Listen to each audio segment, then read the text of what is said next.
आज के वीडियो में हम लोग जिस चीज़ को देखेंगे, जिस चीज़ को समझेंगे, वो 72 बीपीएससी को लेकर के आपकी सोच को बिल्कुल ही बदल देगा। 71 बीपीएससी प्रीलिम पेपर में दो सबसे बड़ी समस्याएं आई बच्चों को, जितने भी लोगों से मैंने बात किया है।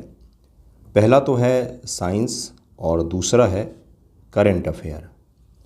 इन दोनों सब्जेक्ट में सबसे ज़्यादा बच्चों के सवाल जो हैं वो गलत हुए और इन दोनों का वेटेज भी बहुत ज़्यादा था। साइंस में करीब में 35 के करीब में सवाल थे और करंट अफेयर में भी 30 से 35 के करीब में सवाल पूछे गए थे।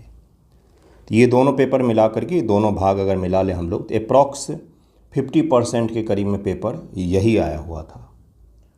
और जिस भी बच्चों से बात करो सबसे ज़्यादा सवाल यही पूछते हैं, करंट अफेयर का सोर्स क्या रखें, करंट अफेयर कहाँ से पढ़ें, क्या पढ़ें और कहाँ से पूछा गया था। आज के इस वीडियो में बहुत छोटा सा वीडियो होगा ये। मैं आपको ईच करंट अफेयर के जितने भी पूछे गए ईच सवाल के मैं डे बाय डे आपको सोर्स दिखा दूंगा कि कहाँ से कौन सा पूछा गया।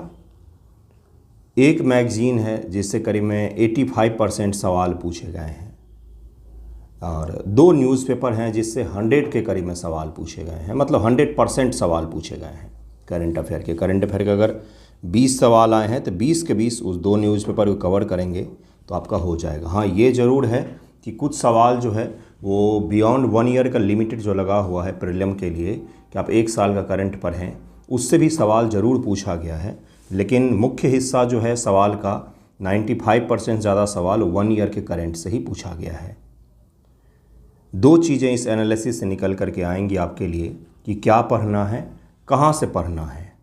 और ये दो चीज़ें अगर क्लियर हो तो किसी भी सब्जेक्ट में आपको कोई दिक्कत नहीं आएगी। प्रीलिम, मेंस दोनों एग्जामिनेशन के लिए एक ही सोर्स काफ़ी होगा, भटकना नहीं पड़ेगा आपको। बस वीडियो को अंत तक देखिएगा। सबसे पहला सवाल तो यही है कि करंट अफेयर के कितने सवाल पूछे गए थे 71 बीपीएससी प्रीलिम में। तो कुछ ऐसे स्टैटिक के भी सवाल हैं जिनको अगर हम लोग करंट मान लें तो अप्रॉक्स 35 से 36 सवाल जो हैं ये करंट अफेयर में पूछे गए थे, जिसमें से 2024 के मई जून का भी करंट है, 2 सवाल हैं ऐसे, और बाकी 2024 के सितंबर के बाद के जो करंट हैं उनमें से ज़्यादा पूछे गए हैं। जैसे अक्टूबर, नवंबर, दिसंबर से 3-3 सवाल पूछे गए हैं और उसके बाद के जितने भी मंथ हुए 2025 में उन सभी से लगभग में 1-1 सवाल पूछे गए हैं। तो ओवरऑल अगर आप देखेंगे तो 35-36 जाता है।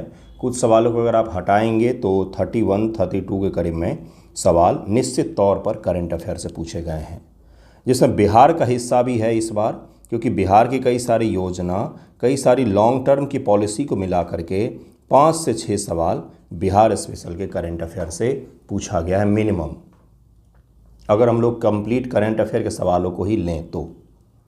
ठीक है, किस प्रकार का करंट अफेयर पूछा गया है, क्या एनालिसिस बेस्ड है या फिर फैक्ट बेस्ड है। तो जो एनालिसिस बेस्ड है वो भी फैक्चुअल सवाल ही है। फैक्ट नहीं पता होगा तो क्या एनालिसिस करेंगे आप। मतलब कि हम कह सकते हैं कि 90% हिस्सा फैक्ट्स है और 10% हिस्सा ही एनालिटिकल है। एनालिटिकल जो करंट आप पढ़ते हैं उससे पूछा गया है, बाकी फैक्ट बेस्ड करंट पूछे गए हैं। इसलिए यह करंट अफेयर को और भी ज़्यादा कठिन बना देता है। शुरू करते हैं, एक एक सवाल मैं दिखाता हूँ, सोर्स में दिखाता हूँ, उसके बाद से मैगजीन वगैरह पर भी आएंगे हम लोग। ये देखिए, ये 16 मई का विजन का न्यूज़ टुडे था। मतलब कि अगर मई महीने का आप विजन आईएएस का मंथली मैगजीन निकालेंगे तो उसमें आपको ये करंट अफेयर दिखेगा 16 मई 2025 का, जिसमें हिमालय के याला ग्लेशियर के बारे में सवाल पूछा गया। जो आपके एग्जामिनेशन में याला ग्लेशियर के बारे में पूछा गया, तो नेपाल का एक ग्लेशियर है, ये मई 2025 का करंट है। ये यहाँ पर विजन आईएएस के मैगजीन में आपको दिख जाएगा और न्यूज़पेपर डिस्कशन में हमने इसको कवर किया था। करंट अफेयर न्यूज़पेपर डिस्कशन में हमने कवर किया था। पहले मैगजीन के भाग को निपटाएंगे। अगला सवाल है ग्रुप ऑफ 20 G20 के बारे में। ये तो हर मैगजीन में था। जो 18th G20 हुआ था वो कहाँ पर हुआ था, तो रियो डी जेनेरियो में हुआ था। इसका थीम पूछा गया था और इसके बारे में सवाल पूछा गया था, जो आपका दिसंबर 2024 के करंट अफेयर मैगजीन में, और मैंने भी डिटेल में इसको कवर किया था न्यूज़पेपर डिस्कशन में। जो बच्चे रेगुलर जुड़े हुए हैं उन सभी को पता होगा कि न्यूज़पेपर डिस्कशन में जो टॉपिक कवर करता हूँ कितना ज़्यादा महत्वपूर्ण होता है वो। ये टॉपिक भी मैगजीन में आपको लाइन बाय लाइन वही चीज़ है, ये थीम रहा, ये 18वां G20 लिखा हुआ है, रियो डी जेनेरियो लिखा हुआ है, तो सभी मैगजीन में था, इसमें भी था। ओके, COP29 है, ये भी दिसंबर 2024 का करंट है। COP29 को हमने बहुत डिटेल में कवर किया था, 45 मिनट का वो वीडियो अपलोड किया था मैंने। यहाँ पर मैंने वीडियो का स्क्रीनशॉट नहीं लगाया क्योंकि वीडियो ये वाला ज़्यादा लंबा हो जाएगा। तो COP29 से जो सवाल पूछा गया था, 3 स्टेटमेंट बना करके काफ़ी अच्छे स्तर के सवाल पूछे गए थे। सवाल का स्तर पर हम लोग दूसरे दिन आएंगे, आज पहले हम लोग सोर्स आइडेंटिफाई कर रहे हैं और क्या पढ़ना है उसको आइडेंटिफाई कर रहे हैं। ओके, COP29 से सवाल पूछा गया था, ये बाकू में सबमिट हुआ था अजरबैजान में, इसके बारे में हमने डिटेल में पढ़ा था। ये आपका मैगजीन महीने में दिसंबर 2024 में मिल जाएगा आपको। नेक्स्ट टॉपिक है इंडिया और फ्रांस का जो सवाल पूछा गया था AI समिट के बारे में। AI समिट में मैंने आपको बताया अभी था, भारत भी को होस्ट है इसका, फ्रांस के साथ मिलकर के भारत इसको आयोजित करवा रहा है पेरिस में, जहां पर ये सवाल आपसे पूछा गया था। उस दौरान इंडिया और फ्रांस का रिलेशन भी था। ये फरवरी 2025 के मैगजीन में आपको मिल जाएगा, जिसमें फरवरी में विजन के मैगजीन में डिटेल में यह बताया गया है। सभी मैगजीन उपलब्ध है, लेकिन विजन मैं एक मैगजीन का लेकर के चल रहा हूँ। ना तो मुझे पैसा मिला है इस मैगजीन वाले कंपनी से, ना इंस्टीट्यूट से, ना तो मैं कोई कमीशन कर रहा, ना तो मेरा मैगजीन है ये इसके वेबसाइट पर फ्री में उपलब्ध होता है और सही कंटेंट होता है, इसलिए मैं इससे उसको लेकर के चल रहा हूँ। नोबेल प्राइज़ के बारे में पूछा गया था, नोबेल प्राइज़ के बारे में साउथ कोरियन ऑथर को जो मिला था उसके बारे में, और यही सवाल आपसे प्रीलिम एग्ज़ाम में भी पूछा गया है। तो एक सवाल ये भी हो गया। और कहाँ से पूछा गया है भाई, तो ये जब जारी किया गया तो उसी दौरान ये मैगजीन में आया था जहाँ से सवाल पूछा गया है। ट्रेड डेफिसिट से एक सवाल पूछा गया था भारत सरकार के ट्रेड डेटा से, जहाँ पर 2 सवाल जो हैं वो आपके ट्रेड से रिलेटेड थे। एक था कि सेवा निर्यात में भारत से अधिक कौन सा देश है, जिसमें आयरलैंड वगैरह का उदाहरण था, आपको याद होगा और उस सवाल को। और दूसरा एक पूछा गया था कि सितंबर से अक्टूबर के महीने में पिछले साल में भारत किस चीज़ का सबसे ज़्यादा एक्सपोर्टर रहा है। ये ट्रेड डिफिसिट वाला सवाल जो है आपका इकोनॉमिक सर्वे के जो वॉल्यूम होता है उसमें एक्सपोर्ट इंपोर्ट वाला जो चैप्टर है वहाँ से सवाल पूछा गया है। विजन मंथली मैगजीन में इसको कवर किया गया है। इकोनॉमिक सर्वे जिसने भी बच्चे ने पढ़ा होगा उसके 5 सवाल मिनिमम सही हुए होंगे, अगर ढंग से आपने पढ़ा होगा। जो वन लाइनर कोचिंग वाले पढ़ाते हैं वो यही पढ़ाते हैं कि लाल कलर का किताब था और कितने बजे में किसके द्वारा कहाँ पर क्या पोस्ट किया गया और उसका थीम क्या रखा गया था, कौन से मंत्र उन्होंने बोले, कौन से श्लोक बोले। तो ये एक इकोनॉमिक सर्वे पढ़ना नहीं होता है। इकोनॉमिक सर्वे पढ़ने का मतलब वही होता है जो मैंने आपको पढ़ाया था बहुत डिटेल में कि भाई ट्रेड का डेटा क्या है, डेफिसिट का डेटा क्या है, और वहीं से सवाल पूछा गया था। जिसमें एक सवाल पूछा गया था कि भारत से ज़्यादा सेवा निर्यात में निम्न में से कौन सा है, आयरलैंड वगैरह का जो नाम था। और दूसरा एक सवाल पूछा गया था कि पिछले साल सितंबर अक्टूबर के दौरान भारत किस चीज़ का सबसे बड़ा एक्सपोर्टर रहा है। इस प्रकार के 2 सवाल आए थे। उसके अलावा एक और सवाल पूछा गया था जो बहुत ही शानदार था और सेम लाइन वहीं लिखा हुआ है कि भारत का फॉरेक्स रिजर्व के बारे में, भारत के जो फॉरेक्स रिजर्व हैं उसके बारे में सवाल पूछा गया था 640.3 बिलियन। और ये भी कहा गया था कि दिसंबर महीने में, दिसंबर 2024 में भारत का फॉरेक्स रिजर्व कितना था, ये भी सवाल पूछा गया। तो उसके बाद एनालिसिस पूछा गया था ये फॉरेक्स रिजर्व कम हो गया है या ज़्यादा हो गया है, यही सवाल सेम पूछा गया था। और सेम यहाँ पर आपको दिख रहा है, ये इकोनॉमिक सर्वे का सवाल है बंधुओं। करंट अफेयर में भी चर्चा में था लेकिन इकोनॉमिक सर्वे का यह सवाल है। ये दोनों के दोनों 3 सवाल मैंने आपको दिखाया, एक सेवा निर्यात वाला दिखाया, एक भारत किसका एक्सपोर्टर था वो दिखाया, और एक आपको ये दिखाया है कि फॉरेक्स रिजर्व के बारे में जो हमसे सवाल पूछा गया। और तीनों के ही चैप्टर एक ही है जिसमें फॉरेक्स रिजर्व को इंपोर्ट एक्सपोर्ट से जोड़ करके बताया गया है। उसी सेम चैप्टर से तीनों सवाल आपके पूछे गए हैं। नेक्स्ट क्वेश्चन देखिए, वही है फॉरेक्स रिजर्व वाले को ही मैंने डिटेल में यहाँ पर डाल दिया है कि ये इकोनॉमिक सर्वे 2024-25 जो जारी किया गया था उससे आपके सवाल पूछे गए हैं। ओके, एक और सवाल पूछा गया था फीमेल लेबर फोर्स पार्टिसिपेशन, मतलब महिलाओं का श्रम भागीदारी 2025 में, इसको लेकर के एक सवाल पूछा गया था जहां पर आपसे परसेंटेज दिया गया था 24.6% से 47.6% के आसपास ग्रोथ कर रहा है, इसके बारे में बताएं। तो वो सवाल भी यहीं से पूछा गया था। Force female labour force participation in India, ये सवाल जो पूछा गया था ये आपको मंथली मैगजीन में दिख रहा है 22 जनवरी 2025। और इस रिपोर्ट को हमने पढ़ा था न्यूज़पेपर डिस्कशन में, श्रम भागीदारी महिलाओं की पुरुषों की। जब इस प्रकार की रिपोर्ट पढ़ाता हूँ तो बहुत कम बच्चे देखते हैं उस प्रकार के वीडियोज़ को, उनको बोरिंग लगता है, फिर सवाल आ जाते हैं तो फिर परेशान होते कहाँ से सवाल पूछ लिया। ठीक है, करंट अफेयर का एनालिसिस अंत में मैं अभी इस वीडियो के अंत में आपको बताऊंगा, तो 2 चीज़ें आपको बस करनी होती है और वहीं पर बच्चे भाग खड़े होते हैं। अब डे बाय डे हम लोग देखेंगे। एक सवाल था राष्ट्रीय पंचायती राज दिवस 2024, ये विजन में आपको नहीं मिलेगा, ये बिहार के मैगजीन में था और 24-25 अप्रैल 2025 का यह सवाल है, क्योंकि अब मधुबनी जिले में प्रधानमंत्री जी गए थे और उसी दौरान से करंट अफेयर आपसे पूछा गया है। मून मिशन के बारे में एक सवाल था जो 27 फरवरी 2025 के करंट अफेयर से पूछा गया है। इंडियन एक्सप्रेस लिखा हुआ है, यहाँ द हिंदू लिखा हुआ है, TH का मतलब द हिंदू है, इंडियन एक्सप्रेस IE का मतलब इंडियन एक्सप्रेस से पूछा गया है। G20 शिखर सम्मेलन हमने अप्रैल 2025 में भी कवर किया इसको, पिछले साल भी दिसंबर 2025 में भी इसको कवर किया था। दोनों समय मैंने आपको यह पढ़ाया हुआ है, क्योंकि इंडियन एक्सप्रेस में आया तो मैं ज़रूर ही पढ़ाऊँगा उसको। द हिंदू में बाकू 2024 का जो है यह बाकू द हिंदू में भी था, इंडियन एक्सप्रेस में भी था, प्रतियोगिता दर्पण में भी होगा यह, उसके साथ साथ ये हर मैगजीन में होगा, विजन में होगा, दृष्टि में होगा, सारे मैगजीन में इसको कवर किए गए होंगे। लेकिन कहीं कहीं पर वन लाइनर में कवर होता है, कहीं कहीं पर डिटेल में कवर किया जाता है, इसको भी याद रखिएगा। ये 22 नवंबर 2024 का यह करंट अफेयर है जहाँ से आपके सवाल पूछे गए हैं। नोबेल साहित्य पुरस्कार ये अक्टूबर 2024 का करंट अफेयर है, द हिंदू इंडियन एक्सप्रेस दोनों ने इसको कवर किया था और वहीं से आपका सवाल पूछा गया है। इसी प्रकार से एक सवाल है याला ग्लेशियर के बारे में, इसको द हिंदू ने डिटेल में कवर किया हुआ था और मैंने न्यूज़पेपर डिस्कशन में इसको पढ़ाया भी था, याला ग्लेशियर के बारे में जिसको मृत घोषित किया गया था। इसी प्रकार से UNDP HDI रिपोर्ट 2023 के बारे में सवाल पूछा गया था, 6 मई 2025 को हमने इसे कवर किया था न्यूज़पेपर डिस्कशन में और उसी दौरान उसके बाद से यह सवाल पूछा गया था। उस दौरान तो मैंने मेंस के बच्चों को भी दिया था लिखने के लिए कि इस पर सवाल लिखे कि क्या पूछा गया है। इंडियन एक्सप्रेस द हिंदू ने दोनों ने कवर किया था AI समिट को और हर न्यूज़पेपर ने कवर किया होगा, आपको मैंने भी पढ़ाया था और सभी जगहों पर आपको दिखा भी होगा। सोर्स आइडेंटिफाई कीजिए कि कहाँ से पढ़ना है और क्या पढ़ना है, तब आपका जो प्रीलिम एग्ज़ाम में बार बार आप एक ही एक्सक्यूज़ देते हैं कि आते हुए सवाल गलत हो गए, करंट अफेयर गलत हो गया, पता नहीं कहाँ से पूछा था, इसे बंद करना पड़ेगा अगर आपको वाकई सिलेक्शन चाहिए तो, वरना तो एक्सक्यूज़ दे करके 4-5 साल आपने निकाले ही हैं। आते हुए टॉपिक, आते हुए चीज़ें, पढ़ा हुआ चीज़, करंट अफेयर सामने रखा हुआ और वो आप गलत करके आएंगे तो फिर प्रीलिम में कैसे हो पाएगा।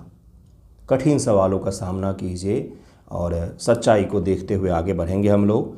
द हिंदू 11 मार्च 2024 96 अकादमिक अवार्ड एमा स्टोन को जो दिया गया था, बेस्ट एक्ट्रेस का मिला था उनको पुअर थिंग्स के लिए। ये सवाल भी मैंने करवाया भी था पुअर थिंग्स का और ये कवर भी किया गया मार्च 2024 का था, लेकिन बाद में भी ये चर्चा में रहा है, इसके कारण से हमने इसे भी कवर किया था। 70वें नेशनल फिल्म अवार्ड सामाजिक पर्यावरण मूल्यों और बढ़ावा देने वाली सर्वश्रेष्ठ फीचर फिल्म का पुरस्कार गुजराती फिल्म ने जीता था। इसको द हिंदू और इंडियन एक्सप्रेस ने कवर किया हुआ था। 69वां अवार्ड जब प्रदान किया गया था उसके दौरान इसको कवर किया गया था, तो इसको भी याद रखिएगा, ये भी दोनों न्यूज़पेपर में कवर किया गया है। सितंबर 2024 में रमन मैग्सेसे चर्चा में था और एक्चुअल में मैं आपको बताऊं क्या, यह सितंबर 2025 में भी चर्चा में था, क्योंकि नया रमन मैग्सेसे 2025 में दिया गया। उस दौरान हमने 2024 के भी रमन मैग्सेसे को पढ़ा था और इसी प्रकार से पढ़ा जाता है। जैसे इस वर्ष का नोबेल पुरस्कार अगर आप पढ़ रहे हैं तो पिछले वर्ष का भी आपको नोबेल पुरस्कार जो है ये कवर करना पड़ेगा। ये होता है कंप्लीट स्टडी। फिर देखिए कि भाई नोबेल पुरस्कार 2 वर्षों में किसे दिया गया है, किस प्रकार के भूभाग को अधिक प्रदान किया जाता है, यूरोप में अधिक मिलता है या अमेरिका में अधिक मिलता है, अफ्रीका के कितने लोगों ने जीते हैं, भारत के कितने लोगों ने जीते हैं, एशिया में किसको मिला है। इस प्रकार से डाइवर्सिफाई करके पढ़ना पड़ता है एक ही करंट अफेयर के टॉपिक। ओके, उसके बाद से है द हिंदू ने कवर किया था UNDP विकसित क्षमता गरीबी माप जो जारी किया गया था, इससे सवाल पूछा गया था एक रिलेट करके। उसके बाद से एक सवाल है अप्रैल सितंबर 2024-25 के दौरान भारत के शीर्ष निर्यात, तो यहाँ पर 25 लिख गया, 24 होगा, ये अक्टूबर 2024 में चर्चा में था और इंडियन एक्सप्रेस में भी इसको डाला गया था। उसके साथ साथ इकोनॉमिक सर्वे जो आपका आया था उसमें भी इसे कवर किया गया था, भारत के इंपोर्ट एक्सपोर्ट डेटा और उसके साथ में भारत का फॉरेक्स रिजर्व, हर चीज़ आपको इकोनॉमिक सर्वे के एक ही चैप्टर से सवाल, 3 सवाल पूछे गए हैं। भारत वन रिपोर्ट 2023 के अनुसार से एक सवाल पूछा गया था। ये दिसंबर 2024 का यह करंट अफेयर था, सभी न्यूज़पेपर ने इसको कवर किया था। 2023 में वैश्विक सेवाओं के निर्यात में भारत किस स्थान पर रहा है, भारत से अधिक किस देश ने किया है, तो उसमें रूस, आयरलैंड, इंडोनेशिया, उपरोक्त में से एक से अधिक, ये दिया हुआ था आपका आंसर। तो ये मई 2024 का करंट अफेयर था, लेकिन फिर से मैं वही बोलूँगा, इकोनॉमिक सर्वे में पिछले कुछ वर्षों का करंट अफेयर एक ही जगह पर मिल जाता है आपको, इकोनॉमिक करंट अफेयर जो होता है। तो वहाँ से यह सवाल पूछा गया, इंपोर्ट एक्सपोर्ट वाला चैप्टर में से तीसरा सवाल यही पूछा गया था आपसे। स्वास्थ्य मंत्रालय के यूविन के बारे में सवाल पूछा गया था, इस सितंबर 2024 द हिंदू ने इसको कवर किया हुआ था। राष्ट्रीय शहरी नवाचार स्टैक के बारे में सवाल पूछा गया था, ये कवरेज किया गया था इंडियन एक्सप्रेस में, वहाँ से यह सवाल आपसे पूछा गया था। भारतमाला परियोजना के तहत सबसे अधिक निर्मित लंबी सड़क के बारे में सवाल पूछा गया था, ये 2024 का सवाल है, डेटा से सवाल आपसे पूछा गया था। और इकोनॉमिक सर्वे में भी भारत सरकार ये बताती है कि इस सेक्टर में कितना निर्माण किया गया है, पीआईबी के वेबसाइट पर भी आपको मिल जाएगा। मोरल यही है कि न्यूज़पेपर कवर करना पड़ेगा आपको। किसान ऋण पोर्टल के बारे में पूछा गया था, ये जनवरी 2025 का न्यूज़ है, क्योंकि इकोनॉमिक सर्वे में इसको कवर किया गया है। दिसंबर 2024 तक भारत के विदेशी मुद्रा, तो ये 27 दिसंबर 2024 का न्यूज़ है। और इकोनॉमिक सर्वे वाले में चैप्टर में भी था, जिसके बारे में मैंने आपको बताया कि एक यूएस वाला एक्सपोर्ट का डेटा पूछा गया था, एक आपका आयरलैंड वाला सवाल था, और एक आपका ये सवाल था फॉरेक्स रिजर्व वाला। तो ये 3 सवाल जो हैं वो आपके पूछे गए थे। इसी प्रकार से एक सवाल है NFHS 5 national family health survey के बारे में सवाल पूछा गया था, है तो करंट ये 2023 का, लेकिन 2024-25 बार बार ये चर्चा में रहता है। और ये ऐसा रिफरेंस पॉइंट है जैसे 2011 का सेंसस है आपके लिए, उसी प्रकार से NFHS जो है ये चलता रहता है तब तक जब तक नया फैमिली हेल्थ सर्वे का डेटा नहीं आ जाता है, तब तक ये आपसे पूछा जाता है। इसी प्रकार से एक सवाल पूछा गया, PLFS रिपोर्ट से पूछा गया था, 31 जनवरी 2025 का एक करंट था, एनुअल PLFS रिपोर्ट से पूछा गया था। तो वहाँ से जो पीरियोडिक लेबर फोर्स सर्वे होता है, वहाँ से सवाल पूछा गया था महिलाओं के अनुपात के बारे में, कि महिलाओं का कितना अनुपात है, रूरल महिलाओं का कितना अनुपात है। और ये सवाल आपका जनवरी 2025 में इस रिपोर्ट का हमने पढ़ा था। ग्रामीण महिलाओं का अनुपात पूछा गया था, as it is the Hindu में भी था, इंडियन एक्सप्रेस में भी था, और उसके साथ साथ मंथली मैगजीन विजन वगैरह में भी आपको दिख जाएगा। विज्ञान प्रौद्योगिकी का एक सवाल पूछा गया था, जो द हिंदू ने मई 2025 में कवर किया हुआ है, वहीं से वो सवाल पूछा गया है। इसी प्रकार से MSME के बारे में पूछा गया एक सवाल है, जो इकोनॉमिक सर्वे 2024 से एक सवाल पूछा गया था। इसी प्रकार से जून 2024 का सीमेंट उद्योग वाला एक सवाल पूछा गया था। और बिहार का मिशन दक्ष जो है बार बार चर्चा में रहा है, हालांकि ये जो है 2023 के दिसंबर से ही चर्चा में रहा है, जिसके बाद से सवाल पूछा गया मिशन दक्ष के बारे में। चर्चा में तो काफ़ी दिनों से रहा है, लेकिन पूछा फिलहाल में ही गया है। स्टार्टअप पॉलिसी जो है बिहार सरकार ने 2022 में लाया था, लेकिन हाल फिलहाल के दिनों में बिहार सरकार ने स्टार्टअप पॉलिसी के कारण से बहुत सारे इवेंट वगैरह किए हैं जहां पर निवेश को आकर्षित करने का प्रयास किया है, इसलिए यहां से भी सवाल पूछा गया था। इसी प्रकार का एक सवाल बिहार के आर्थिक प्रदर्शन के बारे में पूछा गया है, जो आपका अक्टूबर 2024 में चर्चा में रहा है। अक्टूबर 2024 होगा, अक्टूबर 2024 में चर्चा में रहा है। और उसके बाद बिहार इकोनॉमिक सर्वे जो जारी किया गया था इस बार बजट के साथ में, उसमें वह चर्चा में रहा है, वहीं से सवाल आपसे पूछा गया है। नेक्स्ट क्वेश्चन देखिए क्या है। नेक्स्ट क्वेश्चन है, जैसे बिहार के जनसंख्या प्रोजेक्शन के बारे में सवाल पूछा गया था, ये भी जनवरी 2025 से सवाल पूछा गया है। मोरल क्या रहा है यहाँ पर, वीडियो लंबा नहीं करना था मुझे, बच्चों के बहुत सारे मैसेज कॉल आते हैं, जिसके कारण से इस प्रकार की चीज़ें उनको दिखानी पड़ती है। दर्पण बोलता हूँ मैं हमेशा इसको, कि आपके समक्ष उसे मुझे रखना ही होता है कि आखिरकार कहाँ से क्या पूछा गया और आपकी कमियाँ क्या रही। होता क्या है, एक छोटी सी कहानी मैं बताऊंगा, उसके बाद आप समझ जाएंगे कि दरअसल में होता क्या है। जंगल से महावत जो है वो हाथी, छोटे से हाथी के बच्चे को पकड़ करके लाता है और एक बहुत ही छोटी सी खूंटी से उसे बांध देता है। शुरुआत में हाथी का बच्चा उसे उखाड़ने की कोशिश करता है, लेकिन वो नहीं उखाड़ पाता है। तो उस बच्चे का माइंडसेट ये बन जाता है कि अब ये खूंटी कभी उखड़ेगा ही नहीं। तो एक वयस्क हाथी, एक वृद्ध हाथी जिसमें इतनी ताकत है कि ट्रक को उठा करके फेंक सकता है, वो उस छोटे से खूंटी को कभी उखाड़ने का प्रयास ही नहीं करता है। यही चीज़ होता है अपने बिहार उत्तर प्रदेश में भी। बचपन से एक आदत डाल दी जाती, कोचिंग में नहीं जाओगे, पढ़ोगे, जब तक पैसे खर्च करके कुछ खरीदोगे नहीं तब तक कुछ सीख नहीं पाओगे। तो माइंडसेट चेंज तब तक नहीं होता है जब तक वो प्रयास खुद से करते ही नहीं है। इसलिए उन्हें लगता है कि हर चीज़ में कहीं ना कहीं से सपोर्ट मिलना चाहिए, तभी जा कर के हम कुछ कर पाएंगे, अन्यथा ये चीज़ मुझसे अकेले तो संभव ही नहीं है। इसी माइंडसेट को आपको बदलना पड़ेगा। करंट अफेयर कोई ऐसा बड़ा इशू है ही नहीं जिसको लेकर के आप इतना ज़्यादा डरते हैं। सेल्फ स्टडी डेली का करीब में 1.5 घंटा दीजिए, करंट का एक भी सवाल आपका गलत नहीं होगा जल्दी एग्जामिनेशन में। हाँ, ये ज़रूर है कि 35 में से 30 करीब में 32 सॉल्व करेंगे आप, वो 2-3 सवालों का मार्जिन रहता ही है। सिविल सर्विसेज का एग्ज़ाम है तो वो उतने गलत होंगे ही होंगे, आप कर ही नहीं सकते उसको सही, है ना। अब सोर्स पर आते हैं हम लोग, ज़्यादा लंबा नहीं करेंगे क्योंकि इसके बाद निबंध का मुझे समय मिला तो आज रिकॉर्ड करना है। मंथली मैगजीन मैं आपको जो सजेस्ट करता हूँ हमेशा, क्योंकि यह फ्री ऑफ कॉस्ट में उपलब्ध होता है, आप इसको प्रिंट करवा सकते हैं या PDF फॉर्मेट में आप पढ़ सकते हैं। कहीं गांव घर में बैठे हैं, पटना में बैठे हैं, कहीं पर भी बैठे हैं पूरी दुनिया में, तो आप इसको डाउनलोड कर सकते हैं। उसके बाद से प्रिंट करवा लीजिए, इसको प्रिंट निकलवा लीजिए अपने हिसाब से। पहले मैं इसके इंपॉर्टेंट चैप्टर मार्क करता था, लेकिन 71 BPSC प्रीलिम के बाद मैंने वो मार्क करना छोड़ दिया, क्योंकि सारे ही चैप्टर इसके इंपॉर्टेंट होते हैं, किसी भी चैप्टर को आप इग्नोर नहीं कर सकते हैं। BPSC बहुत अनप्रेडिक्टेबल हो गया है प्रीलिम एग्ज़ाम उसका। एक मैगजीन ये रहेगा, मंथली मैगजीन। एग्ज़ाम से ठीक पहले जो वन लाइनर करंट होता है, वन लाइनर प्रकार के कई बार बदल जाते परीक्षा का पैटर्न, जैसे 70 जैसा हो जाए तो कैसे उसको कवर करें ताकि कोई रिस्क ना रहे। एग्ज़ाम से ठीक पहले जो लास्ट मंथ का SPD की मैगजीन आती है ना, बिहार की भी और देश की भी, बिहार स्पेशल, उसी मैगजीन से आपका कवर हो जाएगा।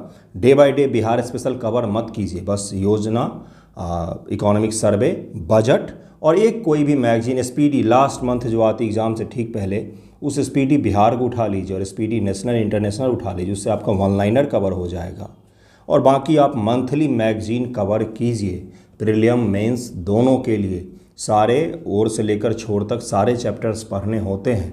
साइंस एंड टेक हो, चाहे पर्यावरण का चैप्टर हो, चाहे वो आपका आर्थिक हिस्सा वाला चैप्टर हो या फिर राज्य व्यवस्था का चैप्टर हो, दोनों ही आपको कवर करना पड़ता है, उसी से आपका हो जाएगा। उसके अलावा डेली न्यूज़पेपर डिस्कशन, क्योंकि इसमें द हिंदू और इंडियन एक्सप्रेस के सारे इंपॉर्टेंट न्यूज़ मैं कवर करता हूँ। पिछले 1.5 साल में जिन बच्चों ने किया है उनके 95 भी स्कोर आए हैं, ऐसे स्टूडेंट्स भी हैं। तो कृपया करके ये 3 सोर्स रखिएगा। इसके अलावा कुछ भी नहीं करना है, नथिंग, कुछ भी नहीं करना है। एग्ज़ाम 70 जैसा आएगा, 71 जैसा आएगा या 69 जैसा आएगा। ये 3 स्रोत जो होंगे, एक मंथली विजन का मैगजीन ले लीजिए, इसके जगह पर आप दृष्टि का कुछ बच्चे पढ़ रहे हैं, पढ़ सकते हैं। मैं ये कह रहा हूँ कि कोई भी सीरियस प्रकार का जो मैगजीन होता है ना, मेरे ज्ञात में 2 ही है, वैसे संस्कृति वगैरह का भी आता है, लेकिन 2 होता है जो सबसे सही रहता है। एक विजन का रहता है सही और एक दृष्टि का रहता है सही। तो ये दोनों में से कोई भी एक फॉलो करें आप। विजन मैं सजेस्ट करता हूँ हमेशा ही। उसके अलावा डेली न्यूज़पेपर डिस्कशन ये ज़रूर ही देखना है, मस्ट है, इसकी हैबिट बना लीजिए। 30 मिनट की वीडियो होती है एवरेज, 30-35 मिनट 40 मिनट मैक्सिमम जाता है वीडियो। और एक एग्ज़ाम से ठीक पहले जो मंथली मैगजीन आएगी ना, SPD की बिहार स्पेशल और SPD नेशनल इंटरनेशनल, उसको बस कवर करना है। इसके अलावा कुछ भी नहीं करना है, ना तो मेंस के लिए अलग करना है, ना प्रीलिम के लिए अलग करना है, सब कुछ इसी में है। न्यूज़पेपर डिस्कशन में मैं द हिंदू और इंडियन एक्सप्रेस कवर करता हूँ। इसमें से आपके सारे सवाल आए हैं, 100% सवाल इसी में से मैच करवाया है। अभी मैंने आपका बिहार स्पेशल का एक सवाल छोड़ करके, बाकी जो है सवाल वो आपको मैगजीन में मैंने दिखा दिया है।